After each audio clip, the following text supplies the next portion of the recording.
Tren fashion menjadi salah satu hal yang menarik untuk menyambut tahun baru 2020. Salah seorang desainer, Xiong Xiong, menyampaikan pendapatnya dan akan menjadi tren di tahun 2020 nanti. Menurutnya, di tahun 2020 tidak banyak perubahan yang akan terjadi pada dunia fashion karena setiap desainer memiliki ciri khasnya masing-masing. Di tahun 2020 nanti, tren fashion akan balik ke tahun 80-an, lebih colorful dengan bahan berwarna stabilo atau cerah dan motif-motif tabrak warna yang akan hits di tahun depan. Ia berharap di tahun 2020 pemerintah lebih melirik para desainer lokal dan menyiapkan wadah bagi para desainer pemula.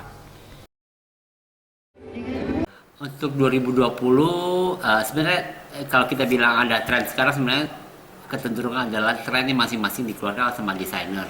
Kalau kita melihat tren global seluruh dunia, itu nanti akan lebih cenderung ke tren tahun 80-an. Jadi lebih colorful, lebih disco, lebih bahannya warna-warnanya lebih elektrik, warna-warna terang, terus motif-motifnya juga tabrak warna, corak-corak gitu loh. Dan kita berharap cuman nanti bisa lebih didukung sama pemerintah. Welly AF, Sriwijaya TV.